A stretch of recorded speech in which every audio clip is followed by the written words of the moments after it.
Marami tayong idea na nalalaman na minsan natatakot tayo na i-share sa iba kasi iniisip mo baka maging mas magaling pa sila sa'yo. May mga pagkakataon na iniisip natin na mas magaling pang sarilinin yung mga inaalam natin. Pero isang bagay na natutunan ko kapag yung mga bagay na alam mo is nasishare mo sa ibang tao in terms of learnings is nagiging madali yung bawat sitwasyon. Yung sitwasyon na kung saan ay hindi mo na kailangan na i-baby pa sila, i-spoiled pa sila. Kundi, your goal is to teach them kung paano matuto sa sarili at tumayo sa sarili nilang mga paa. And pag may mga natutunan tayong mga bagay-bagay, mas maganda na i-share natin. Kunyari, may mga nabasa tayo sa books, may mga na-realize tayo na iniisip natin na pwedeng makatulong ito sa kanila para mas gumaan yung dalahin natin. Kasi yung mga tao na tinatawag na breadwinner, sila yung talagang laging 100 na nakasupport sa family. Even nga yung mga friends, yung relatives nila, minsan iniisip pa rin nila.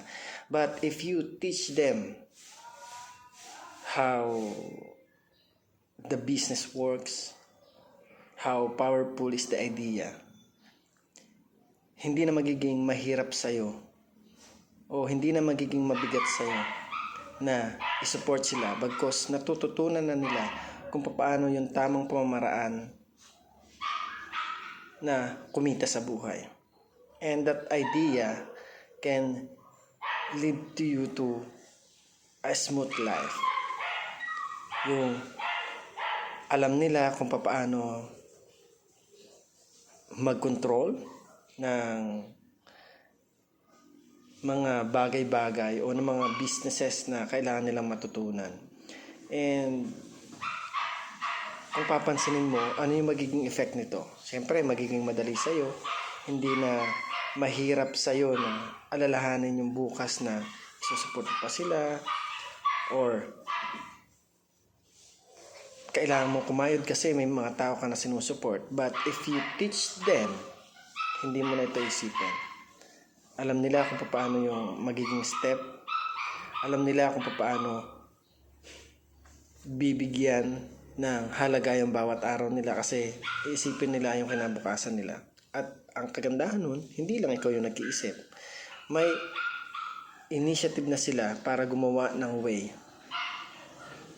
para buhayin yung sarili nila, para gamitin yung mga learnings na natutunan nila dahil sa'yo. Knowledge is very important in our daily lives. How to survive our life every day. Yung bawat pamamaraan na ginagawa natin sa bawat araw na maging kapakinabangan. Hindi lamang sa pamumuhay natin, kundi sa pamumuhay ng ibang tao. And kapag nangyari yun, hindi na mahirap sa atin na gumising ng umaga. Hindi na natin iisipin